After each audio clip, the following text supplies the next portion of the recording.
Believe in divine power.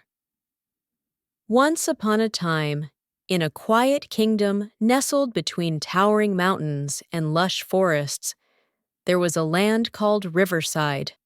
The rivers sparkled like silver ribbons, winding through the peaceful kingdom. Their people were humble and content. They lived in harmony with the land.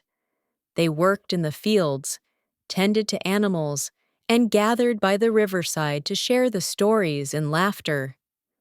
In Riverside, the life was simple, but it was filled with meaning, joy, and the peaceful rhythm of nature. In this kingdom lived a humble man named Daniel, who was known not for his wealth or social standing, but for his unwavering faith and devotion to God. He had no lofty title, no grand estate, and no position of power. He was a farmer who, spending his days tilling the soil, sowing seeds, and caring for his animals. But there was something special about Daniel, something that made him stand out in the eyes of the people. Daniel had a quiet strength about him. He had a peaceful aura that came from his deep connection with the divine. Every morning, before the sun rose, he would kneel beside his small cottage and pray. His prayers were simple but heartfelt, for he knew that God was the source of everything, from the bounty of the land to the quiet peace that filled his heart. "Oh God," Daniel would whisper, "who am I to lead anyone? Who am I to have more than I need? You are the true king, and I am only your servant. Let your will be done, not mine." Daniel never sought riches or recognition. His heart was content in serving God and his fellow man, living with humility and gratitude for the blessings that each day brought. And yet, fate had something extraordinary in store for him. One fateful day, the kingdom was thrown into turmoil. The old king, named King Edward, had no heirs to take the throne. He had ruled Riverside with wisdom and compassion for many years, but now, with his passing, the people were left uncertain about who would lead them. The royal council was tasked with choosing a new ruler, and after much deliberation, they announced that the one who would succeed King Edward was to be none other than Daniel. The people were shocked. Daniel was no royal bloodline.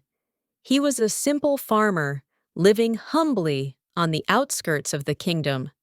But the council explained that Daniel had been chosen because of his great faith, his wisdom, and his unwavering devotion to the divine. "A king is not just one who holds power," they said. "A true king is one who serves others with a pure heart. Daniel is the embodiment of this." Despite his shock and hesitation, Daniel accepted the crown. He knelt before the priests, who placed the royal crown upon his head, and as they did, he whispered a prayer, much like the ones he had said in the quiet mornings of his farm. "Oh God," he prayed softly, "I am not worthy of this crown, but I accept it as your servant. Please guide me in this role and help me lead these people with humility and wisdom." As Daniel stood before the people of Riverside, he felt a deep sense of awe and gratitude. The crown was heavy, but not just in weight. It carried with it the responsibility of an entire kingdom.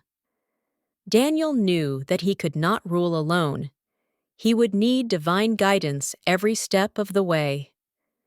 In the early days of his reign, Daniel continued to live as he always had. He spent long hours in prayer, seeking God's guidance before making any decisions.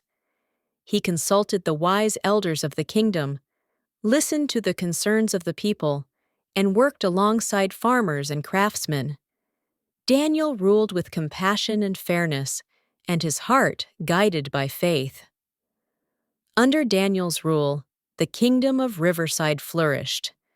The crops were bountiful, the rivers flowed with abundance, and peace reigned in the hearts of the people. The people loved their king, not because of his power or wealth, but because of his humility and kindness. He treated everyone equally, from the wealthiest noble to the humblest farmer, and his rule brought prosperity to the land. But as time passed, something began to change in Daniel. The praises of the people, the ceremonies, and the titles began to feed his ego. His heart, once humble, began to swell with pride. "I have brought prosperity to this land," he thought. "I have made this kingdom great." And though he tried to keep his thoughts in check, the subtle whispers of ego slowly began to cloud his judgment. The more power he had, the more confident he became in his own abilities. He began to believe that it was his wisdom, his strength, and his rule that had created the prosperity of Riverside.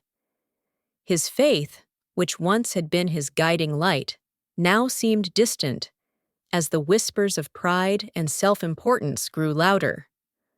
One day, a neighboring king named King Alaric of the Northern Kingdom declared war on Riverside. The news spread quickly, and soon the people were filled with fear. "How could this happen?" they asked. "We have been at peace for so long. What will become of us?" At first, Daniel tried to remain calm, assuring his people that Riverside was strong and would defend itself. But as the days passed and the battle drew nearer, fear began to take root in his heart. What if we lose? What if we are defeated? What if my kingdom falls? The self-assurance that had once marked his rule began to crumble, and it was replaced by anxiety and fear. The night before the battle, Daniel sat alone in his chambers, and his mind was racing. He thought back to the early days of his life, to the times when he had prayed so earnestly, when he had trusted in God completely. He had been a humble farmer, relying on his faith to guide him. But now, sitting on the throne of a kingdom, he felt as though he had lost that connection, lost the simplicity of surrendering to God's will. He knew that he needed help, but he wasn't sure where to turn. That evening, as the sun set behind the mountains, a young shepherd boy named Luke arrived in the royal city. Luke had heard of the war and had come to offer his help. He had no military training, no weapons, and no army. He was just a boy, dressed in simple clothes and carrying a wooden staff. When Luke heard of Daniel's fear, he went straight to the palace and stood outside the royal chambers. With a voice full of compassion, he shouted up to Daniel, "O king! If you are so afraid, let me fight this battle for you." Daniel was surprised by the boy's words and looked down from the balcony and saw Luke standing there, a thin, humble figure with nothing but faith in his eyes. "You?"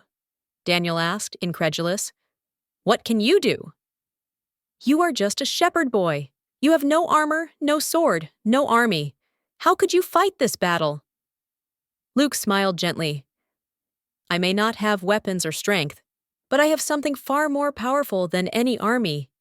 I have faith. This battle will not be fought by me alone, but by God Himself." Daniel was stunned. He was desperate, confused, and unsure of what to do. "If you truly believe that, then go.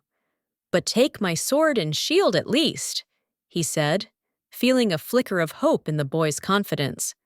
But Luke refused. "I do not need your weapons. My faith is enough."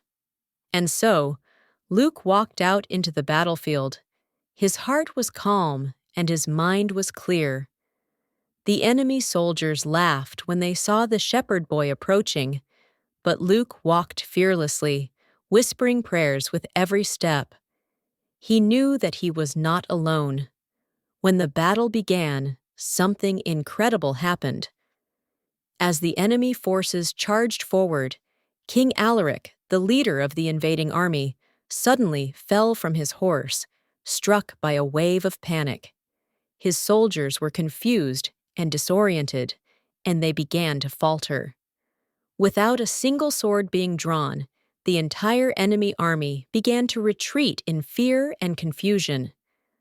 The battle was won, not by strength or violence, but by the sheer power of faith.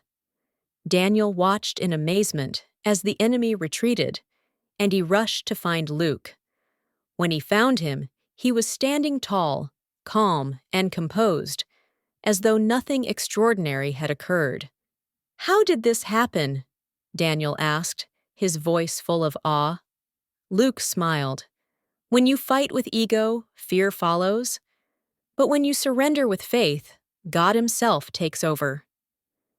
And in that moment, Daniel understood. He realized that true strength didn't come from power or pride, but from surrender and trust in God. He had been so focused on his own abilities that he had forgotten the very thing that had made him a good ruler in the first place: faith. The moral of the story is that when we try to control every aspect of our lives, we often create more stress and anxiety. The story teaches us that true freedom and strength come when we let go of our need to control and place our trust in the divine. Surrendering isn't a sign of weakness, but of wisdom. When we open our hearts to a higher power, miracles unfold, and what seems impossible becomes achievable. In every moment of surrender, we make room for divine grace to work in our lives. Thanks for watching! If you enjoyed this story and want to hear more heart-touching, real-life-inspired tales, don't forget to like the video, subscribe to the channel, and hit the bell icon so you never miss a story. Your support means the world, and I'll see you in the next one.